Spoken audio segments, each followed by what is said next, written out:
Today's session, usually we have a outside guest, and I've always tried to, from the beginning of setting these things up, tried to keep them incredibly neutral, not a 6-degree sales pitch of any sort. Sometimes things get sprinkled in or questions come in from the audience that lead us down that path. But most of the time, it's just educational material, and we're going to continue to do that.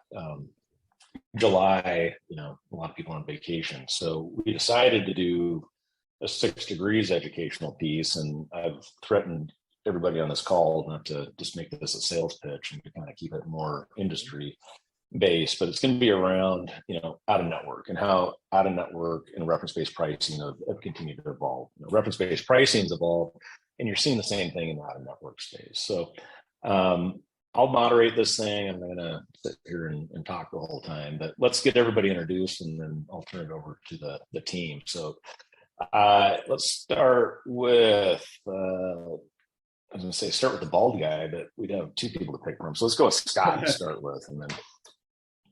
Yeah. Hey, Scott Ray, founder of 6 Degrees Health. Lucky enough to have Colin and Charles on our team. Those 2 guys have decades of experience. So I'm just going to shut up and let them talk. So guys, you want to introduce yourself? All right. Sure. Go ahead, Charles. All right. Thank you, Scott. Yes. Charles Busch, and I'm the Senior Vice President of Business Development, and been in this network and out of network space for many years. So we really like how it's evolved, and looking forward to going through kind of the 3.0 model right now. My name's Colin Jux. I've been in our industry in one way, shape, or form for 30 plus years, really specializing over the last 25 years in all things TPA. I am Vice President of Business Development, TPA Partnerships, and looking forward to our presentation this afternoon/morning. So thanks, Heath. Yeah. So before you guys take it over here, as a gentle reminder, feel free to use the chat function for comments. But if you have a question, I'd prefer you use the Q&A tab. So if you're on the Zoom browser, both those buttons should be at the bottom of your screen. Yep. And hit the Q&A, type in your question, and I will put it into the program here. If you happen to make a mistake and use chat, I am monitoring that, but it is a lot harder for me to manage those questions because I can't click that we've addressed it as we go through them. So with that, let's turn it over to Colin and Charles to get going through the first couple slides. Fantastic. All right. Go to the first slide. And again, thank you all for participating on the 3.0 out of network presentation.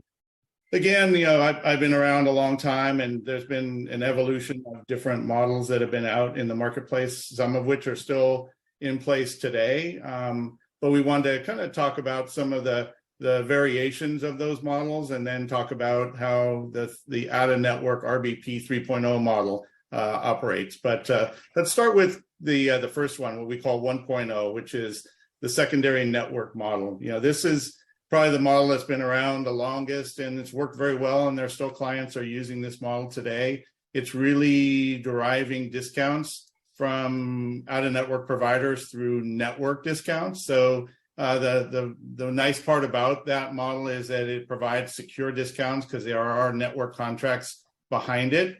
It generates a very good success rate. 60 to 80% of the out-of-network claims are getting discounted through that type of model. However, the average discounts, while good, are not as strong as what we're seeing in some of the other models today. So discounts, depending upon the region of the country and what type of contracts you have in place, can range on average anywhere between 20% and 40% for out-of-network claims. And the solution is, derived from a couple different sources. Either, in some cases, a single secondary network is utilized, or in most cases, it's a quilting together of multiple secondary networks. So using the best network discount in a particular state or geographic area, or even down to the provider level, to kind of optimize the out-of-network savings is the 1.0 model. Hey, Charles. Yes. Just quickly, this is probably pretty obvious to everybody on the call, but maybe for those that are newer to the industry, the question might become like, why are these secondary network discounts so much inferior to like primary networks? And it's largely, I always think of them as kind of coupons, right? They don't have a great value proposition that they make to providers. And so you tend to see much worse discounts out of these kind of secondary networks than what you see with your primaries. Yeah, very good point, Scott. Absolutely. And that's one of the reasons that, with those lower discounts, that the fee negotiation models really evolved, where different plans started to say, the secondary network discounts are very good, and they get us most of the way there, but clients were looking for deeper discounts and a higher success rate. So through sprinkling in a model where fee negotiation in many cases is kind of the lead, because the fee negotiation is going to generate deeper discounts with providers than typically a secondary network. And it's going to boost up the success rate as well. So we're seeing success rates in the 70 and 95% range, discounts, closer to 30 to 50%. So closer to some rental network, PPO discounts. And it's kind of a combination of using fee negotiation together with, and again, one of the things that's really evolved over the last several years has been the focus on getting direct contracts with providers, as well as continuous discount arrangements. So many times during the fee negotiation process, when a negotiator is speaking with a provider, the provider says, you don't have to call every time. We're going to go ahead and negotiate on a continuous basis going forward. So that helps achieve those kind of strong discounts on an ongoing basis. And again, quilting in multiple secondary networks to get those, that success rate up overall. And then, the real focus of today's presentation is the 3.0 model, which is the reference-based pricing model. Again, this consists of both secure and non-secure discounts. Again, when there's reference-based pricing, we're not securing a contract, or we're not getting a sign-off. We're using kind of a bottom-up pricing approach, which we'll get to shortly. And so the discounts in those cases are non-secure, but we do have a very high success rate at the end of the day. And that's, at the end of the day, after we reprice the claim, this is the percentage of the time the provider is accepting the final reimbursement. Sometimes during that process of getting that final reimbursement, we may have some negotiations that take place because the original Medicare multiple that we reimburse the provider wasn't high enough, and we have to negotiate something higher. So that's how we're able to get some very strong savings. You'll see savings anywhere between 60 and 75% off of bill charges. And you'll find that we'll talk about what that equates to in terms of a percentage of Medicare, but it's, averages about 138% of Medicare.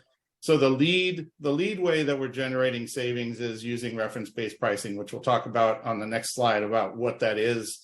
And again, always trying to use direct contracts and continuous discount arrangements, using fee negotiation, sometimes prospectively, sometimes retrospectively after the provider's already determined that they're not going to accept the reference-based price. And then there's also the option of quilting in multiple secondary networks into the equation as well, similar to the other models. But those are the three models, and all of them are still in use today, depending upon the client and their tolerance for risk or noise, as we say in the RBP world, versus the reward or the depth of the discounts. So next slide. So reference-based pricing, that's kind of the premise behind this whole 3.0. What is reference-based pricing? And I know most everybody that's on this call understands reference-based pricing, but it's really an approach that we call bottom-up pricing. So we're basing the pricing that we're going to reimburse a provider based upon a threshold. Typically, it's Medicare, multiple in Medicare. Sometimes we use other benchmarks if there are no Medicare prices available for that particular service. But as you can see on the slide, we've got, on average 60 to 75% discounts off of bill charges when we're doing the bottom-up pricing. So an RBP price for this particular claim might generate $100,000 claim might generate a reimbursement of $33,000 or $67,000 savings, compared to a network model that might be more in the 40% range. So that's a $60,000 reimbursement, a 40% discount. So using the reference-based pricing, the bottom-up pricing is going to generate deeper discounts. And we'll talk through, as we go through the presentation, how we mitigate the risk associated with getting those deep discounts so that the member we don't have the noise from the membership. So that's an important piece of this. It's not just repricing. The whole key premise is we're not just repricing things to Medicare, we're repricing things to Medicare and providing all of the support services to the client, to the member, to the plan, to help make sure that those strong discounts stick and that there isn't any member noise, or we mitigate that to the greatest degree. So next slide. But wait, before we go to the next slide, Yes. One point just to make here, like on this, the 138% CMS, or I think you had mentioned kind of where we average out. We're kind of blending all claims here, but just to distinguish between professional claims and facility hospital claims, doctors and professionals, which are obviously the largest majority of a plan's claim volume, in most markets, they're much more accustomed to being paid closer to Medicare rates. So you typically, like for a professional in most markets, they could be less than 20% of Medicare, much closer to Medicare. Hospitals tend to want higher multiples of Medicare. So if this is your first exposure to reference-based pricing, I just want to point that out. Thank you, Scott. Yeah, so next slide, please.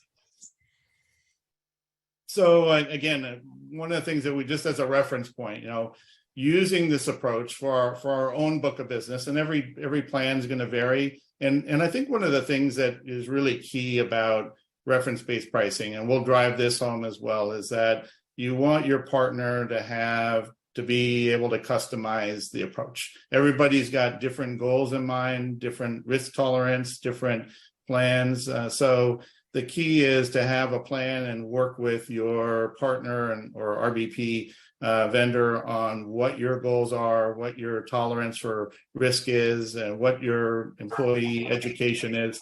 So it's important, and all those things can drive what average savings are. But over our entire book of business, we're averaging 67% off of bill charges. As we said, as 138% of Medicare is our average. As Scott had alluded, that's typically we shoot for 140% on the facility side and 120% or below on the professional side. But sometimes we have to go up to 200% with a particular provider in order to get them to accept and settle. So the overall blended average ends up being about 138% of Medicare.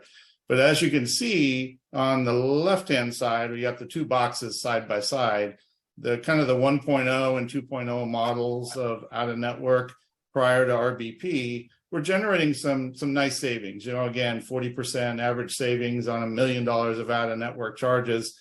Even after fees and all, you look and there's $660,000 plan cost. So that's a $340,000 net savings after fees. But you compare that against the right side, which is the RBP solution. If you're generating 67% discounts, the allowed charges are substantially lower. And the fees also, the way in which RBP works, it's not as labor intensive as fee negotiation, where you've got labor costs for negotiators, and may not be as expensive in some cases as using secondary networks, because unless you own your own contracts, you're paying a network organization for access. So RBP can be very cost effective in driving those discounts. So the fees can be very competitive. And as you see on this right-hand side, the total out-of-network claim cost is $410,400 even after fees. So that's about a $250,000 delta between what a 1.0 or 2.0 out-of-network solution is deriving versus what a 3.0 can achieve with the right structure in place. Yeah, and also, Charles, on the fees, I'd just point out that these are really market driven, the percentage of savings model, because, for example, with a lot of reference-based pricing plans, we can do a PEPM, and we could do a PEPM on out-of-network like a lot of vendors can, but the market usually wants a shared savings model just because primary network footprints vary, and so you don't really have a good feel for what kind of incidence you're going to get in the out-of-network spend. And so, that's kind of the reason that the fees have been historically structured that way. Yes, absolutely. Yeah, and it's very driven by market, driven by client, driven by goals. So the like I said, customizable in all ways, shapes, and forms, including how the fees are structured. So with the next slide, I'm going to turn it over to Colin, and we're going to even talking about some of the things that we do to help mitigate that risk. Because the one thing that I think most clients want to do is mitigate the risk as much as possible while they're maximizing their savings. So what are the things that we do to help accomplish that? So next slide will be for Colin. Thanks, Charles. Colin, before you jump into that, go ahead, Heath. Yep. Somewhat of a statement, also a question. I'll kick one over to Scott. This is right up his alley. But the question is 99.2% success rate via RBP on out-of-network claims can't be substantiated without surveying the members to see if a balance bill has been received. Just because a formal appeal has not been filed by the provider does not mean the provider has not agreed to that pricing. And then there's part two, but let's address that. I know you got an opinion on that one. So no, I mean the question is absolutely correct. I mean, we can't count what we don't know about, and that's nothing unique to reference-based pricing. You take any sort of health plan in terms of balance billing that's going on inappropriately for in-network or in an out-of-network setting, if the member doesn't bring it to the attention of the plan, there's really no way to know about it. And so the author of this question is absolutely correct. We're only coming up with these numbers based on what's reported to us from patients. And then you mentioned you offer the support services necessary to retain those deep savings. How often are the claims being appealed where your support services are needed? I don't know that I have or we have that stat for out-of-network only. I know in reference-based pricing plans that don't run primary networks, the incidence of balance billing is less than 2% of claim volume, but and even within that, I don't know what percentage of those are formal ERISA appeals versus the patient gets balance billed and then comes to 6 degrees for support services. So I don't know, Heath, if you, Charles, or Colin have any other stats on that, but that's about all I can offer up. It is lower for one of the primary reasons that it is lower is you're not, as the moderator, I'm going to throw my input in here, trying to stay neutral, but you're not hitting the same providers over the head, over and over again. So you don't see the repetitive access that can drive a balance bill. So you do see a pretty significant decrease in that type of activity. From an access standpoint, which much like in full reference-based pricing has become the bigger issue than balance billing. That also, and I think that has to do with expectations because it's an out-of-network environment. Members are accustomed to not necessarily having that access. But one of the things that we do, and we've stepped in many times that I'm aware of, where the general network where the member expected to get access may be declining or lost their agreement, and then are able to still get access because they'll come to us and we can do the contracting or get them in to see that provider where we can actually step up and create the access that otherwise wasn't going to exist. But you also don't see as many access issues on an out-of-network environment. Yeah, I think the other thing too, Heath, on that point is, when you do a full-blown reference-based pricing plan, part of the pitch to the members is, hey, if you get a balanced bill, come talk to us. Let 6 Degrees. We have services here to help you with that. I don't think a lot of plans are telling members in a primary network setting to do that for out-of-network claims. Maybe some are, but I think that's part of it. Maybe members are just not coming forward with balanced bills as much in a traditional health plan setting.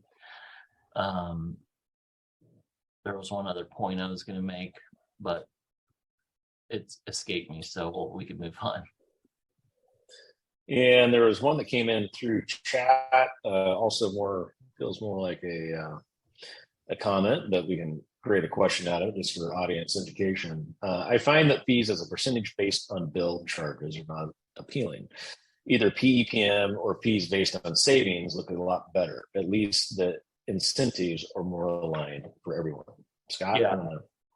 Yeah, and for out-of-network, typically it is a percentage of savings, not a percentage of billed.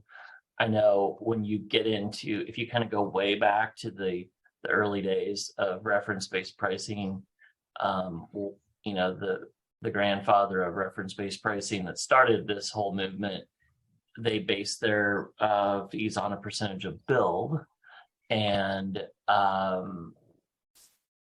that's still the case. There's a lot of vendors that do push a percentage of billed. I agree. I mean, I think that, when you look at hospital pricing, you can see a hospital marking bills up 3 times Medicare, and you can see a hospital marking the same bill up 15, 20 times Medicare. So why should, the vendor make more money just because of billing practices? One might argue, while the exposure for balanced bill is higher, they need that fee. The other justifications that I've heard, in a fiduciary type model is, a vendor that's being paid on a percentage of billed doesn't really have any control over what their fee is, right? Because the provider's setting the bill charge, that fee is then being driven off of a variable that's outside of the control of the vendor. In a percentage of savings model, arguably, a vendor could on paper have an incentive to reprice lower to generate a higher fee, because as you increase savings, you're taking a percentage of that, you're going to get paid more. I don't think that that's really an issue, because again, we are repricing these claims to the plan benefit, which is defined as usually a percentage of Medicare, percentage of cost, UCR, et cetera. So there's not a lot of discretion going on in the repricing world, but good point. And there's a PEPM statement there. We will do, and have a lot of plans that do elect to do a PEPM model on a network basis. So that's also an option as well.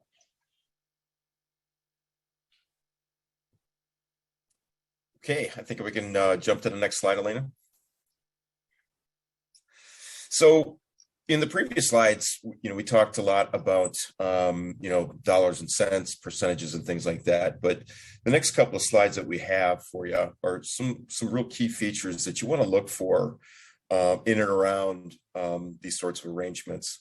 These happen to be our methodology, but again, we know that there's other vendors out there that do a fantastic job and have similar support functionalities for their members and plans. However, this is how we approach this space. So again, from a member advocacy standpoint, these are some key features that are standard in all of our out-of-net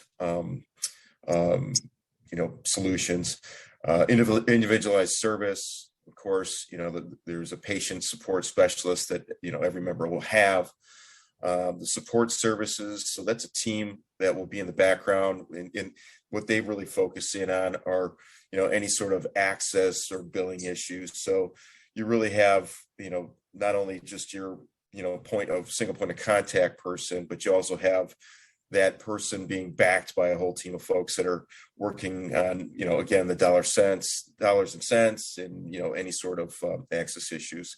And again, that single point of contact, when, that member presents their situation to us, they want to have that comfort level and the fact that, hey, they know who they're talking to. They'll talk to on a consistent basis about what's going on, from point A to the end game, getting that claim through our process. And so lastly, as this bullet point says, RBP provider provides expertise. So so that's, you want a vendor that's committed to that member, but also willing to be part of the process with the provider itself too. So it's really kind of, we'll quarterback the situation, and that's really how we feel we've maintained a lot of our success in this space, whether it's, true RBP or, the RBP out of network kind of model. So Lena, next slide, please.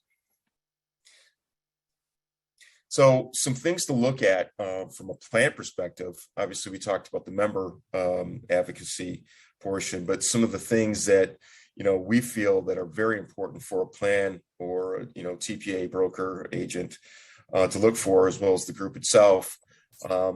Really 6 key factors. Obviously, we talked about patient advocacy, the ability to do contract negotiations where they're done prospectively and retrospectively, and again where we work with all the parties concerned to come up with a rational solution. So it's not a kind of a force-fed situation, but really coming to resolution together throughout the process. Support tools, meaning provider search tools for both the partner and member. We certainly have those in-house. And they're pure steerage from that standpoint. Who are RBP friendly providers in the space that maybe from a geographical standpoint, specialty standpoint, and that sort of thing. And we will integrate with the secondary network, and we'll work with that network on the physician side. As Scott kind of alluded to, we typically start at about 120% of Medicare. Last couple points, the No Surprises Act, obviously it's been, on everybody's radar over the last, call it 24 to 36 months. Obviously that's part of the equation, and it has to be part of the equation. But we also work hand in hand with that solution with the QPA calculations, and that supports that No Surprises Act and multiple of the RBP solutions. So that, addresses the risk tolerance to the plan. So you'll achieve those claim savings that you're looking for. And of course, super important, having, optional legal representation. Because of our success rates, we haven't had a lot of engagement from a block standpoint because we've been so successful, but we have this tool, for that member's, peace of mind, if you will.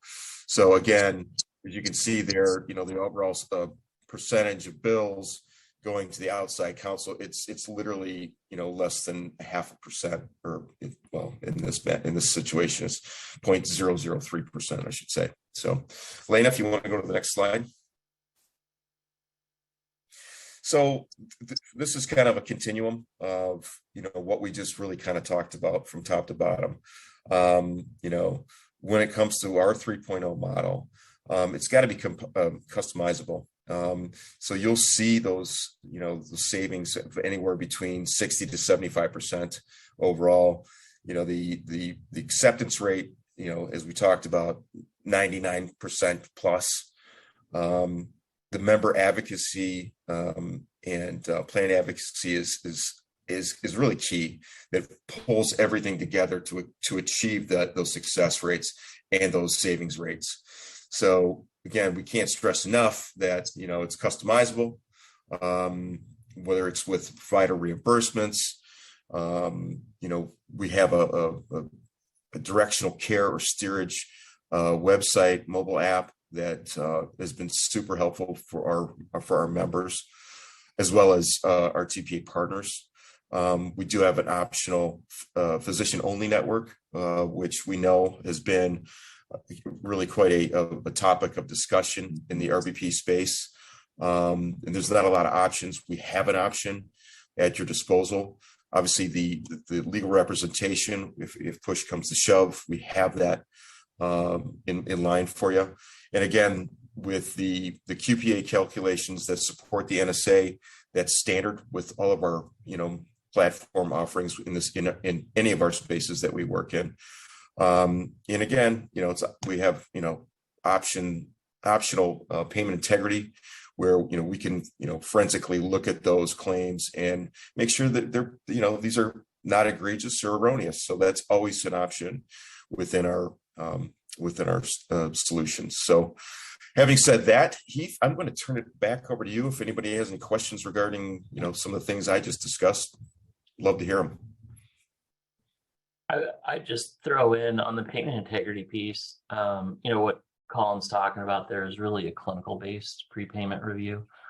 So it tends to be on these catastrophic, larger claims where the juice is worth the squeeze. You're not doing that on a $1,000 physician visit, but we have a pretty robust solution that gets utilized not only in our reference-based pricing solution, but also being sold to regional national health plans as well.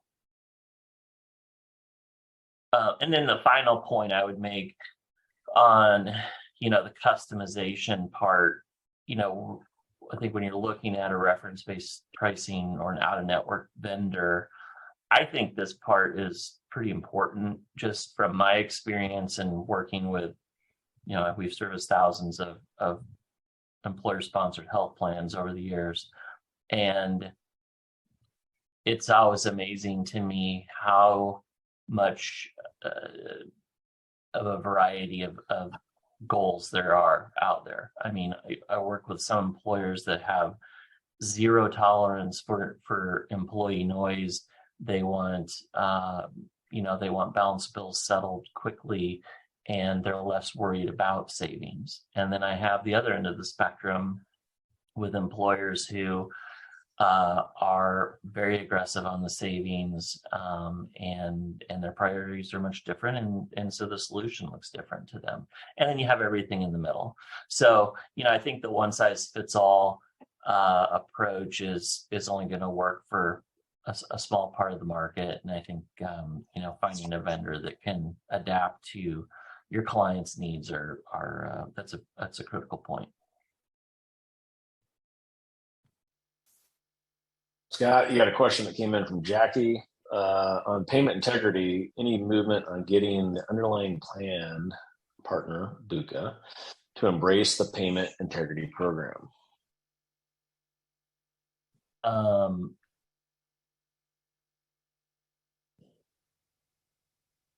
So, Jackie, good to see your name. We have gotten a lot of traction with our payment integrity program. I'm not sure I totally understand your question, so maybe a little bit more info might help me. But we are now working with the top 5 national health plan on their working payment integrity for those lives, and it is a prepayment solution. So essentially, we have a clinical team that's looking over these claims and essentially identifying problems with the claims before they get adjudicated to a contract or a reference-based pricing plan. And I think this is an important point, just because a lot of people think that a contract is a solution to kind of all of the problems in a reference-based pricing plan. And there's some truth to that, right? I mean, it solves balance bill issues, it solves access issues, but I think a lot of people also kind of fail to think about just because you have a contract doesn't mean that the service was billed properly. In fact, it's probably not. And if you talk to our president, Katie Brandt, who's been doing this for a couple decades, she'll tell you she's never really seen a large claim balance or a large claim that's come in without errors on it. And so what that program is doing is really correcting these claims before they get adjudicated. And as a result, the pushback from the provider community is much lower. You're talking about a smaller amount that you're trimming off the bill, and you're talking about a much smaller pushback from providers in terms of whether they agree or disagree with your findings. The other thing I'd point out is most of the BUCAs are doing this on their own lives. So this is not something that is, that providers are unaccustomed to. This is something that's widespread in the industry. It hasn't necessarily made its way into the employer-sponsored world, and so that's really our focus, not just employer-sponsored, but also regional national health plans, helping them with this solution. So, Jackie, hopefully that answered your question. If not, please clarify, and I can. So she did add on to it, which was kind of my phenomenal response, Scott. I mean, it was one of the most thorough explanations ever, but you missed the point. So you're hitting on the edges though. She was referring to a BUCA-backed plan that's self-funded. So you've got a Blue Cross network and potentially like an ASO environment. Are we having any success working a claim in that space? So, in an ASO, I think that it's a more challenging area, certainly because, when we go out and talk to stop loss carriers, for example, they love it. Like they want to do this. But as you think through the food chain here and think about the different channel partners, your TPA, the question becomes, does the TPA really want to put a stop to these claims? Are they getting compensated to kind of deal with this disruption? And so it's certainly, while it's widespread, I think, on the managed care side with regional national health plans that they're doing this, it is much less so in the employer self-funded space. And it's unfortunate. We would like to change that, but it is it's certainly not as widespread in terms of utilization. Now, in terms of reference-based pricing, absolutely. Like we are with our full-blown reference-based pricing plans where they're not running a primary network, large claims, they're getting payment, clinical review on those. So that is happening. But in terms of, a ASO type of an arrangement, we'd love to get in there and do that, but it's proven to be a difficult road to break into. Yeah, we've seen some of it where you've got everybody in alignment, but you've got to have stop loss, the TPA, the plan. Everybody's got to agree that this is the direction they're going to go in, and playing together on this. Getting the TPA to hold it is part one of this thing. If we can do that, we've seen some success though, but again, it's a bigger lift than some other areas. Okay, another one came in on the chat side.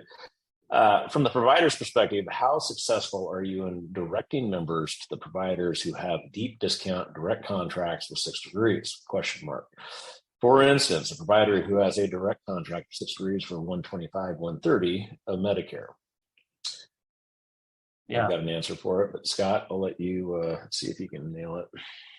Well, I'm not sure if this question is really more in a traditional RBP setting versus out of network setting. It seems to me to be more of a traditional RBP setting.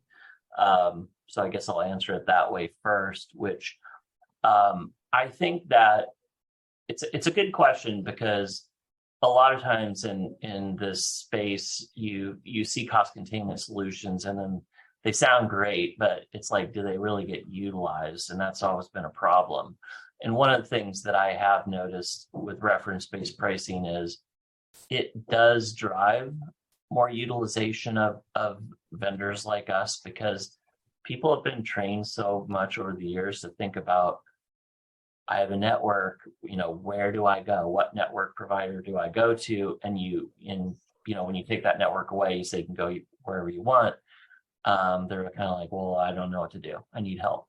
And so there is more of an opportunity in that type of a setting to educate members on, if they are sensitive to a balance bill or an access issue, that, hey, we have this provider here where we have a contract with them, and that is an option for you.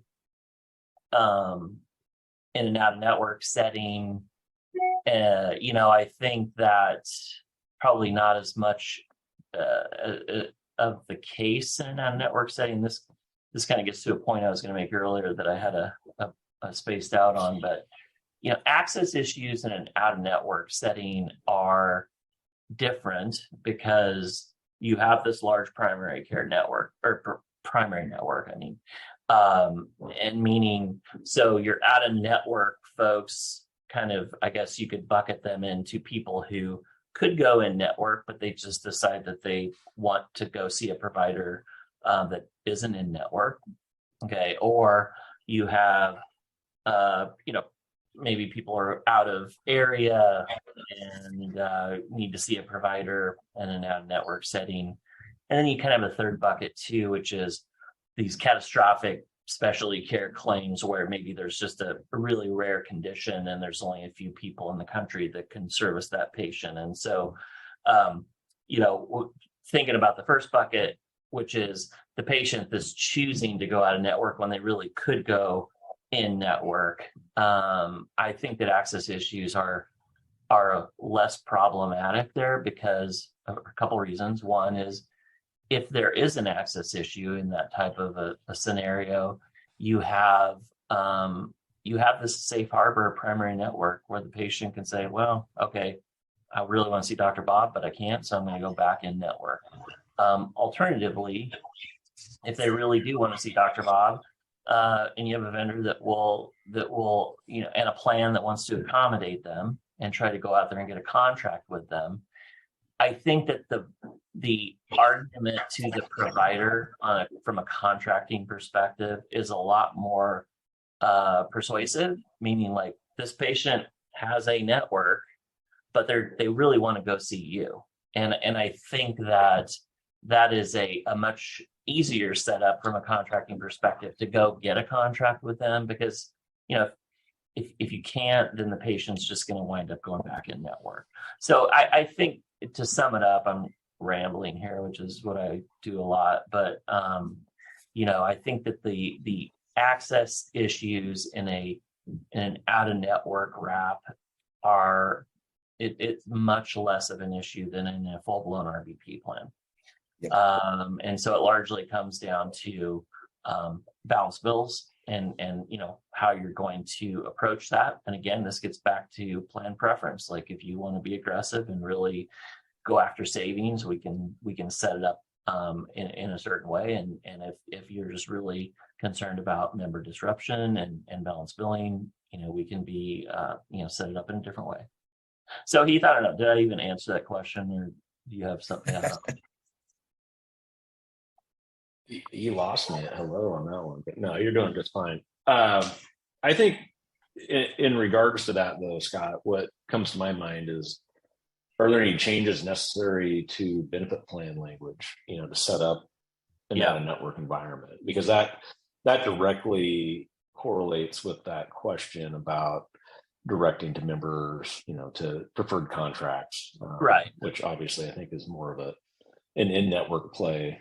And I'll add one thing to that is, we do have an app or an API feed that does highlight those preferred contracts, but that's more for a full reference-based environment. Typically in an out-of-network environment, our clients aren't looking to highlight what, your access looks like from 6 degrees. Now you can change the entire dynamic because you're probably saving more money by having to go out of network and use RBP than you are in network, but that's a secondary discussion and maybe something that leads to going full reference base for that plan. But in terms of setting us up in a traditional out of network environment, Scott, what's that plan doc look like? So, I mean, the answer is it depends. Like you could have a plan that already has the right structure in place for out of network RBP, but at a minimum, it's an issue that you need to look at. And I would say if they're coming off of the kind of out of network 1.0 model, then there probably is some benefit language tweaks that need to be made. Because again, when you think about reference-based pricing, we talk a lot about Medicare and percentage of Medicare. That is how the majority of claims are repriced. But as Charles pointed out, Medicare doesn't reimburse for everything, right? And there's pediatric claims, for example, where one of my not favorite, but one of the cases that's stuck with me for a long time is a $2.5 million pediatric claim that Medicare would have reimbursed $65,000 on. Okay, clearly that's a problem. The drug costs alone to the hospital were close to $500,000. So you need to have a robust benchmark of repricing guidance in the plan, and that could be Medicare costs, Medicaid, UCR, et cetera. And we have template language that we can certainly share, and a lot of vendors do. They should have template language that they can help you with. But if you're moving a plan to this type of a RBP out of network structure, definitely would want to take a look at the plan doc and see what needs to change. Not difficult, but it's not a step you want to skip. How different is the out-of-network RBP versus a full network RBP plan, from a setup and experience standpoint? I mean, from the perspective of a vendor like 6 degrees, there isn't any difference. Like if we're repricing an out-of-network claim to an RBP metric for a plan that's a traditional primary network plan versus a full-blown RBP, it's the same work for us.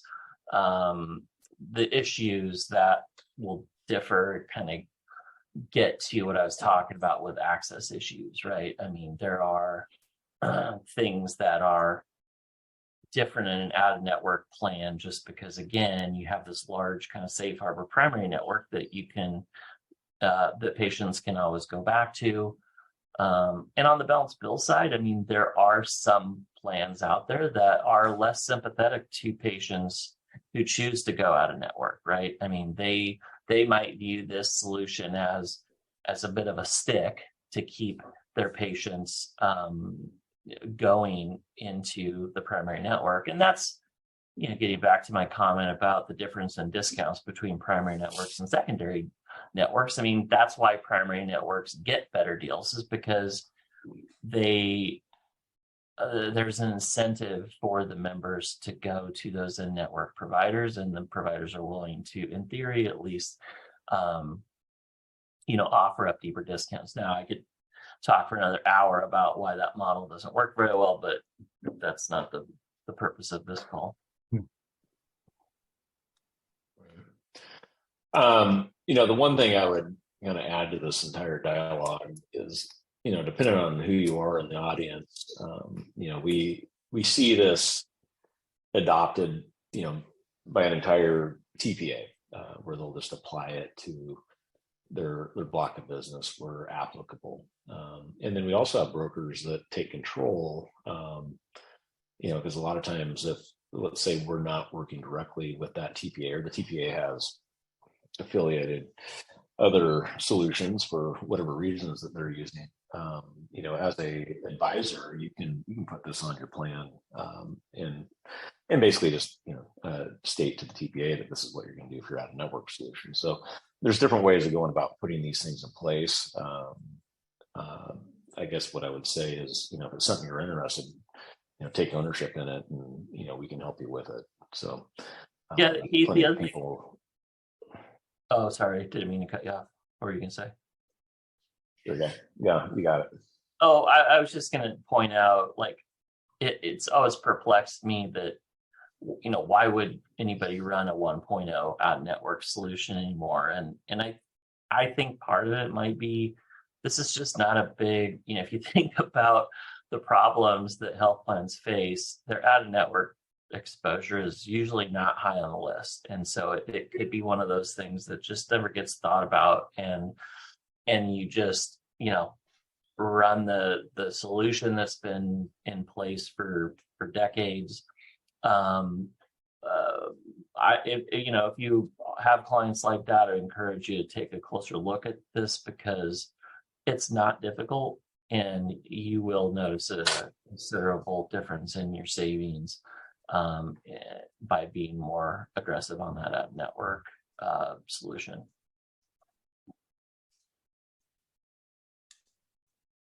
And then the other thing too, and I know we're not trying to sell, we're trying to be objective here, but I think one of the differentiators for 6 Degrees and for people like Jackie, who have known Heath and I for a long time, she remembers us from our transplant days. And so we have a lot of experience in that kind of catastrophic care world. And those issues do come up in a network settings, because again, you have that, just rare, pediatric brain disorder where there's not a provider in network that really can handle that case, and you need somebody who has the experience to go out there and contract for that complex service with an out-of-network provider. So, as you're thinking through this, I think that is a box that you should think about in terms of,